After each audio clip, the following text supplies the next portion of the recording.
Welcome. I'd really appreciate if you could drop a comment with your thoughts and reactions as you listen. Your feedback helps me craft better stories for you. The rain lashed against the windows as Tom sat alone in the dark living room. 6 months had passed since his daughter Sarah vanished without a trace, but the pain of her absence felt as fresh as the night it happened. He stared blankly at the family photos on the mantel, her smiling face seeming to mock the hollow shell of a man he had become. That night played on endless loop in his mind. He had tucked Sarah into bed as usual, read her a story to soothe her into sleep. But when he checked on her an hour later, she was gone. Sheets thrown back, the window wide open. A frantic search of the house and neighborhood turned up nothing. The police found no signs of forced entry or struggle, no clues outside other than deep tire tracks in the mud that led nowhere. It was as if she had vanished into thin air.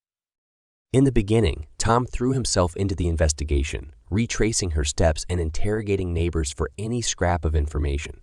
But as the trail grew cold and the media circus moved on, his superiors lost patience with his obsessive behavior. They suspended him from the force, citing his compromised judgment and increasing erratic behavior. Without the case to focus on, Tom spiraled further into despair. His marriage crumbled under the strain, his wife unable to endure his nightmares and accusations any longer. She took the rest of their children and left, leaving Tom alone in the empty house with only his grief and the fading photos for company. He lived like a ghost, drifting through the rooms where Sarah used to laugh and play, waiting for a call that never came. All that changed when news broke of the arrest of notorious predator Raymond Schram. For over a decade, Schram had been abducting and sexually abusing children across 3 states before finally being caught. Rumors swirled of a dark web operation involving the trafficking of minors, images too depraved for any decent mind to comprehend. But for Tom, it was the first real lead he had gotten in months. He pulled every string left from his police contacts to gain access to Schram in the maximum security prison. But the meeting yielded no answers, only more torment. Schram smiled smugly as Tom begged for any information, any insight into Sarah's fate. Such a pretty little thing. The encounter left Tom reeling, his last threads of hope shredded. Back in the empty house, he paced the rooms like a caged animal, gripped by a rage so primal it scared even him. He had to make Schram talk, by any means necessary. His daughter deserved justice. In the depths of his madness, an idea took hold, one that would set him on a collision course with a darkness far beyond any human evil. The storm still raged as night fell, the howling winds matching Tom's inner turmoil. He sat huddled before his laptop, scrolling frantically through the case files he had hacked from the police database. Every grisly image and unsolved mystery fed his obsession, drawing him deeper into the shadows. A folder labeled Schram hard drives caught his eye. According to the report, the drives contained terabytes of encrypted media, a digital goldmine of evidence once they cracked the codes. A small JPEG file sat unencrypted at the top of the folder. Tom's heart pounded as he double-clicked it open. At first, the image was just a blurry shot of a dimly lit room, seemingly nondescript.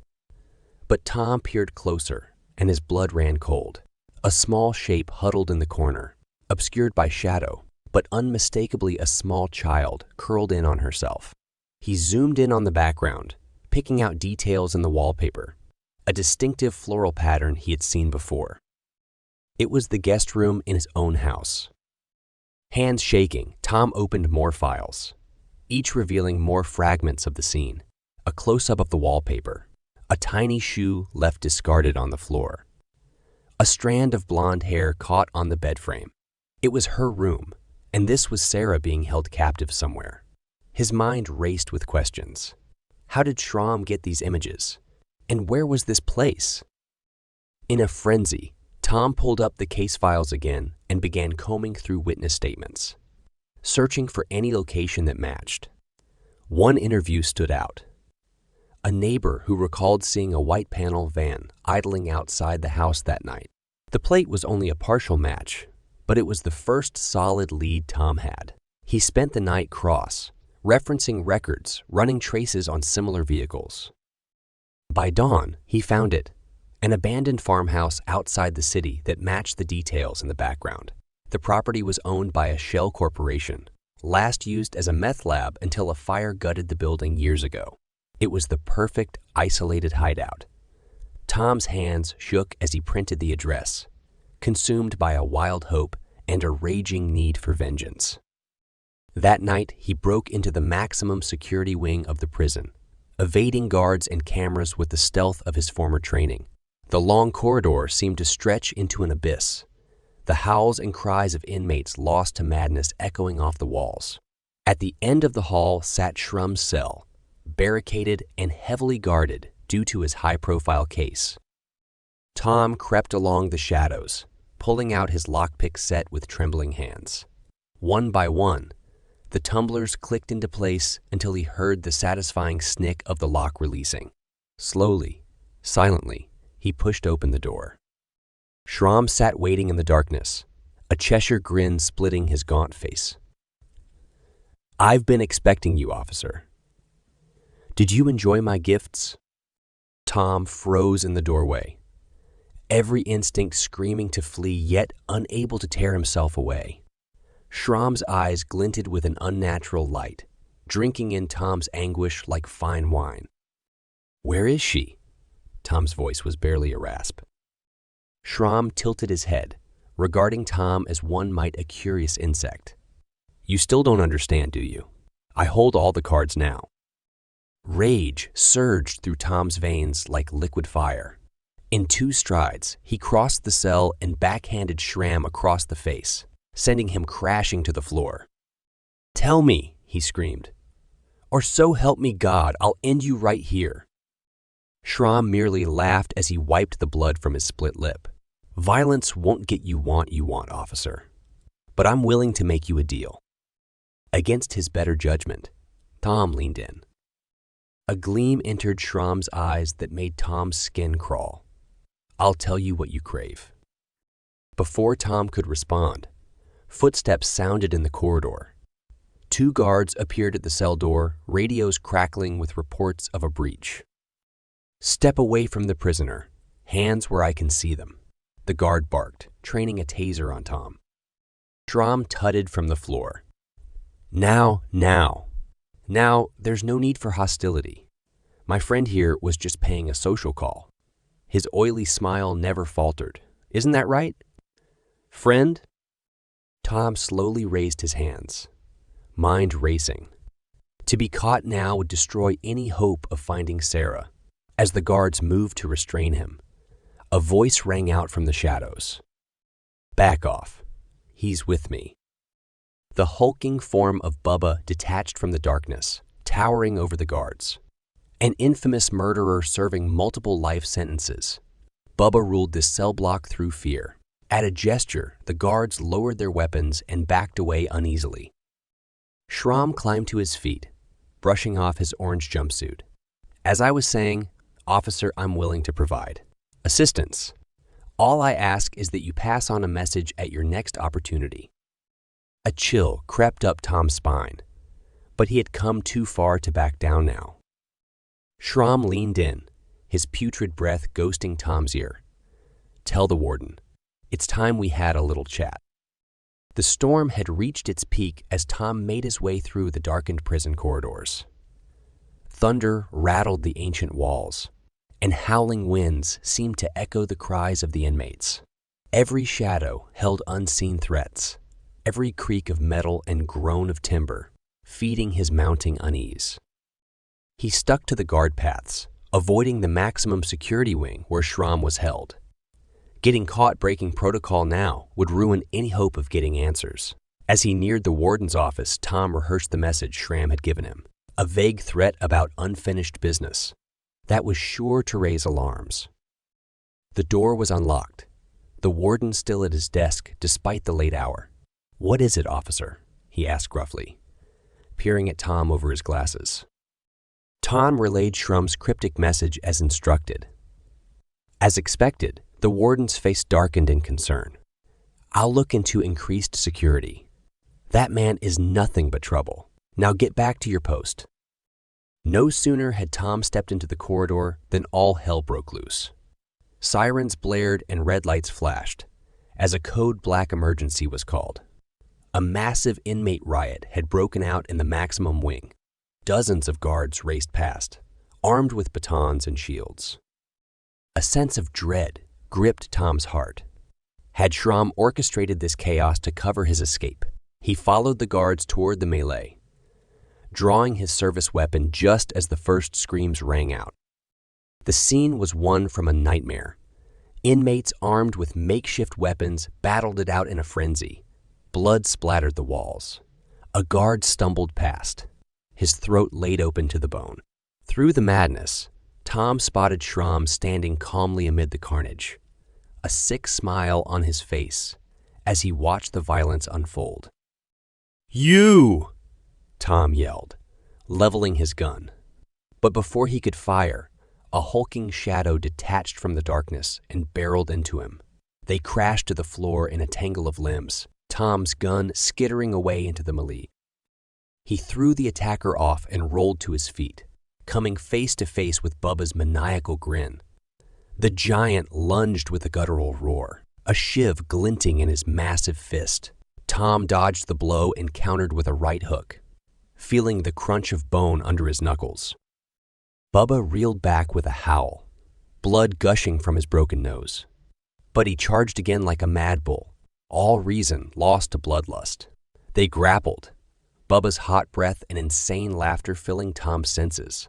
Through sheer force of will, Tom managed to force the giant's arm back until, with a sickening pop, it bent the wrong way. Bubba collapsed with an agonized wail, and Tom seized the opportunity to grab his fallen gun. But in the chaos, Schram had vanished once more into the stormy night. Cursing his lost chance for answers, Tom raced to help subdue the rioting inmates, the screams and howls of the prison fading behind him as the storm raged on. The wailing winds seemed to mimic Tom's anguished cries as he searched fruitlessly for any sign of Schram in the prison grounds. Heavy rain had washed away tracks, and the dense forest offered countless places to disappear. Exhausted and drenched to the bone, Tom finally conceded defeat.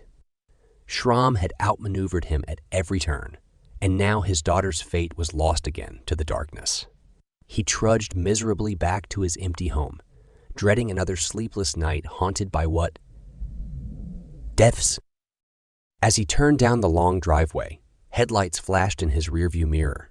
Tom braked and the vehicle pulled up beside him, a nondescript white van idling in the rain.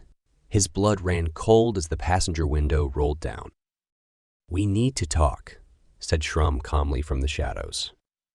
Rage and fear battled within Tom, but he'd come too far to back down now.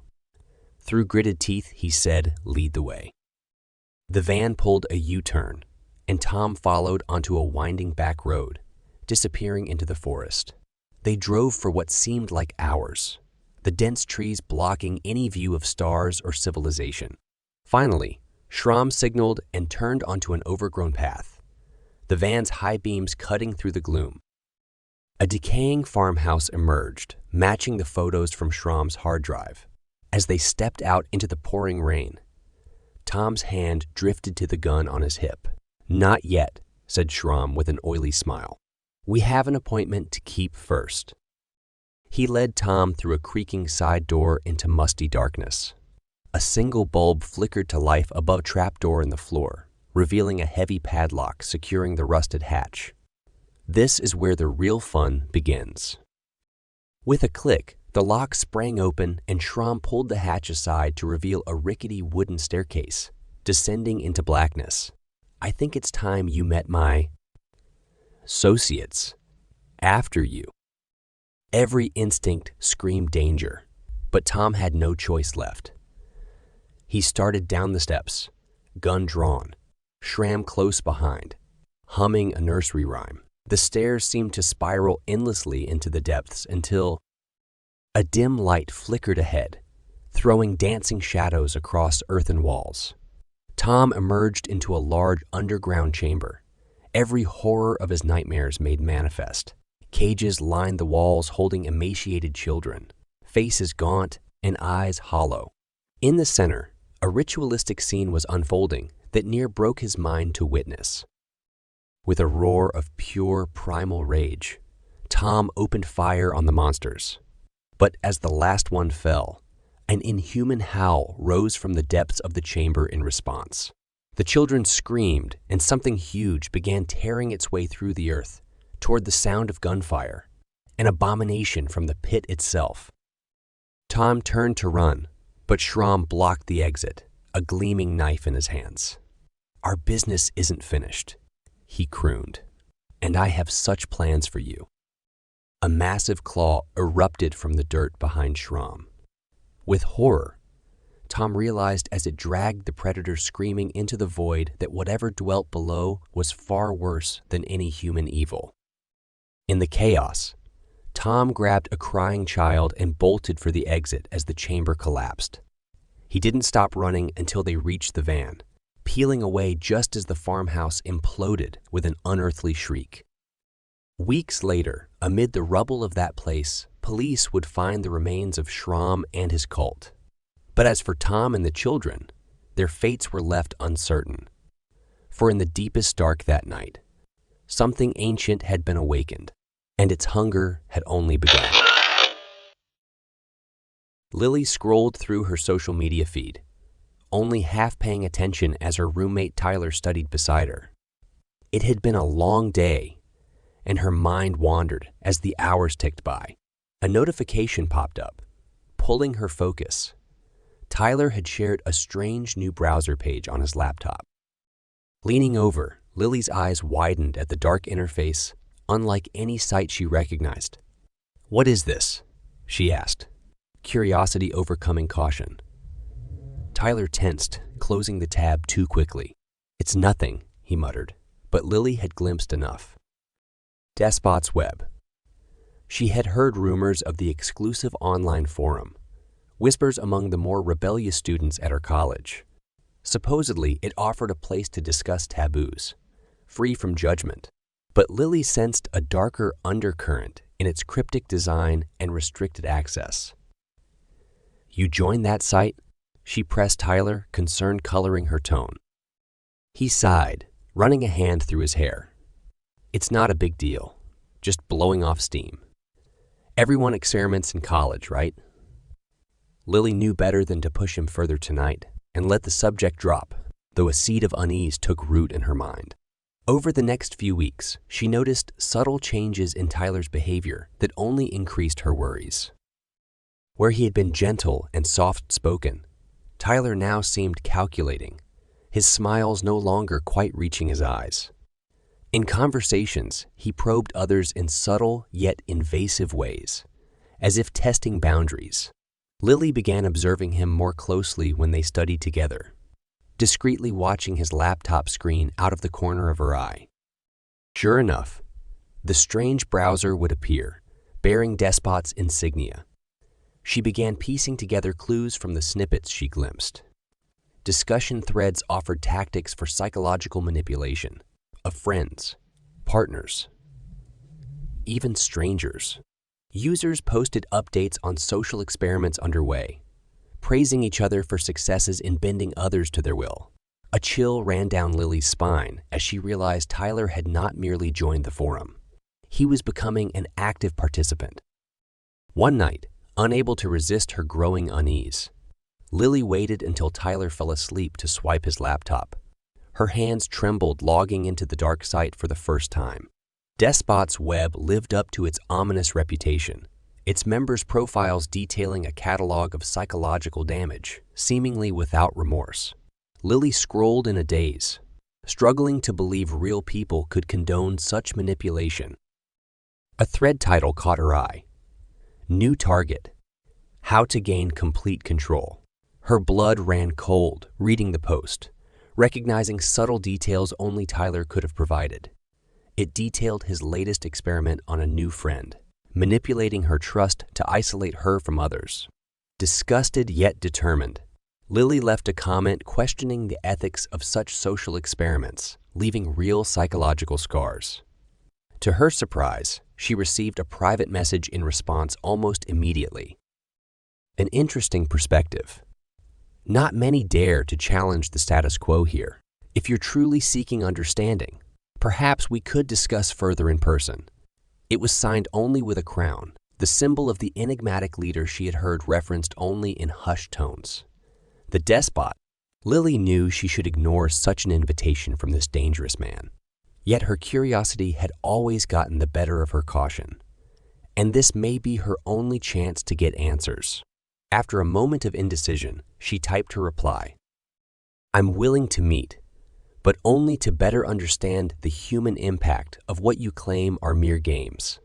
This forum's influence seems to be spiraling out of control. The response was brief. As you wish. The usual spot this Friday at midnight. Lily closed the laptop, heart pounding as the reality of what she had done sunk in. She was meeting the despot, and there would be no turning back. Lily arrived early to the meeting spot, a dimly lit park on the outskirts of campus. Shadows danced under the swaying trees as she paced. Running scenarios in her mind. What did she really hope to accomplish here?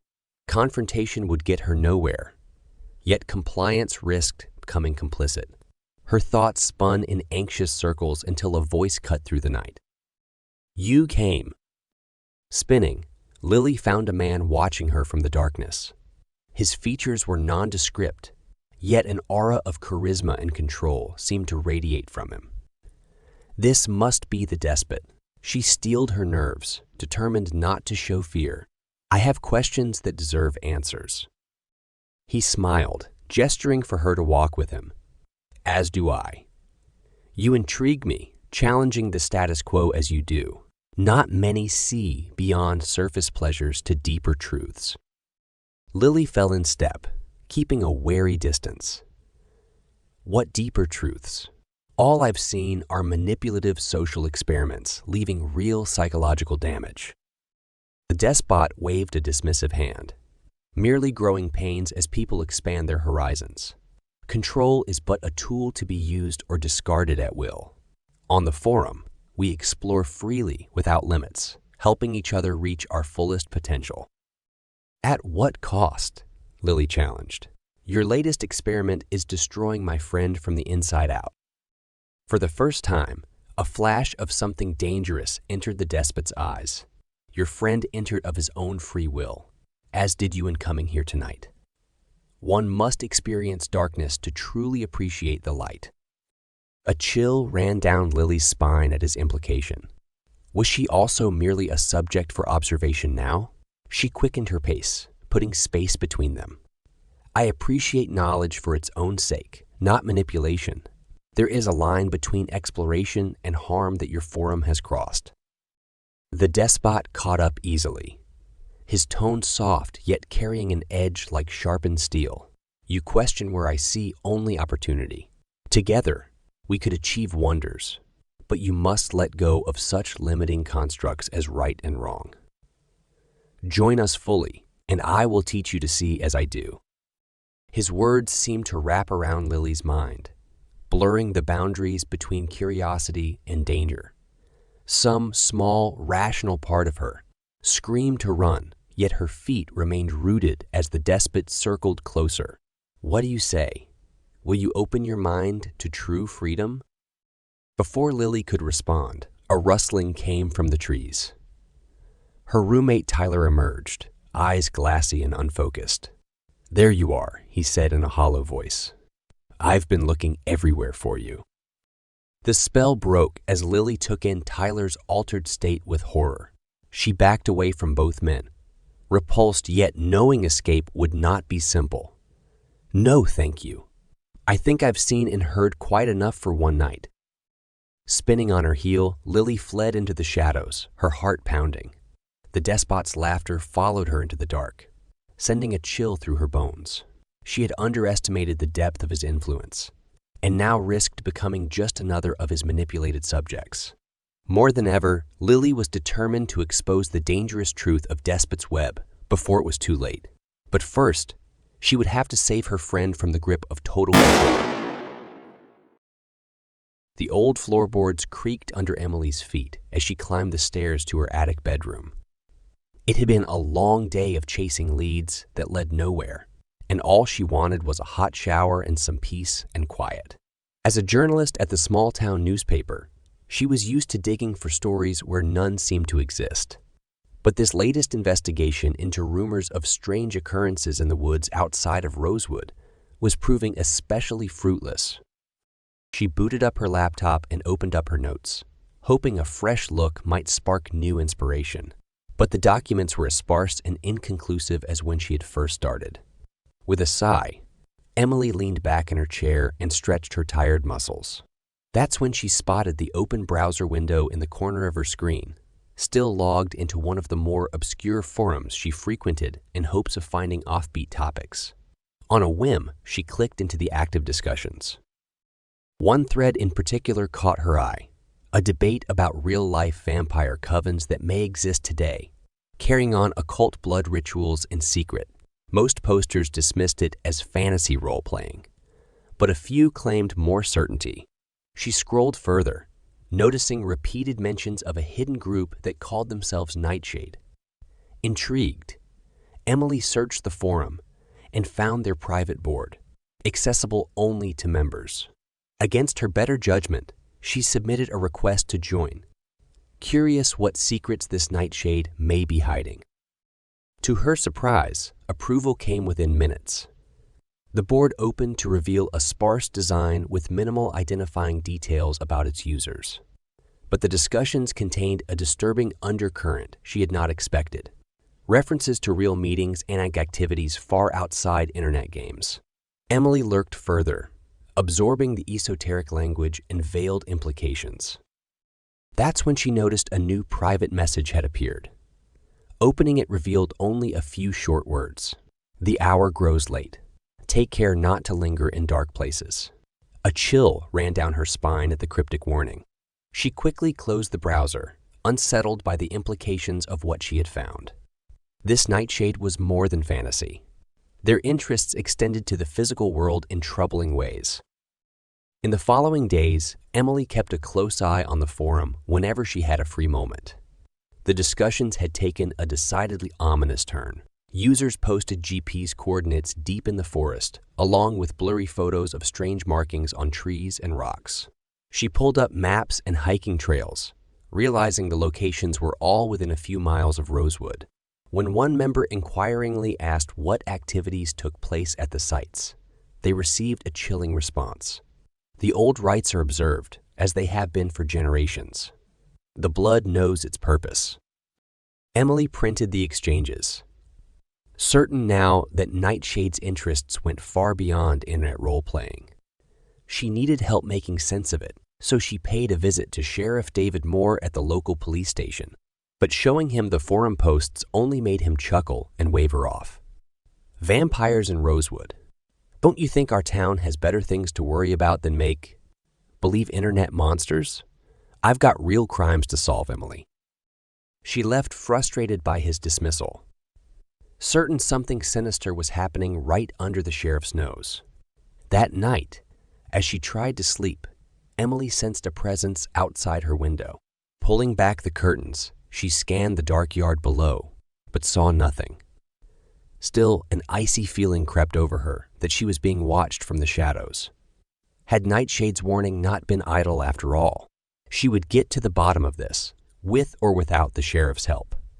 The true nature of the group was well hidden, but Emily was determined to drag their secrets into the light, even if it meant uncovering darker truths about her hometown than she ever imagined.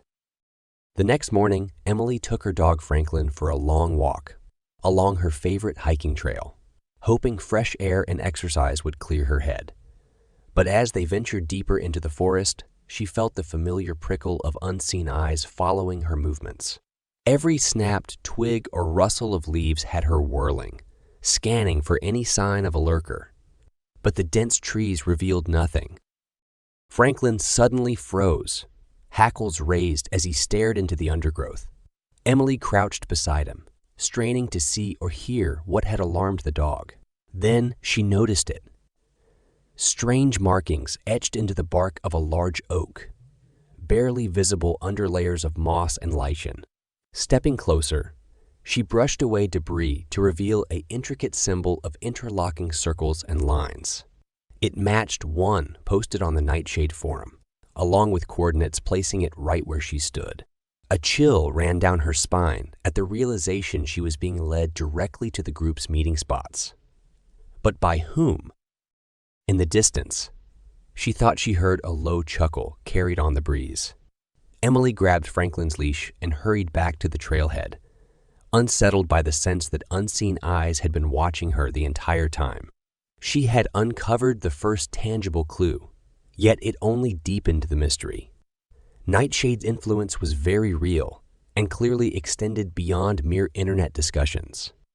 Their interest in her seemed to be deepening as well. Emily knew she was getting closer to uncovering disturbing truths about the group and its activities in the forest, but doing so was becoming increasingly dangerous, as whoever were stalking her movements grew bolder by the day. That night, Emily tossed and turned as strange noises echoed through her dreams. Visions of shadowy figures drifting between the trees kept jolting her awake in a cold sweat. By morning, she felt no more rested than when she had collapsed into bed.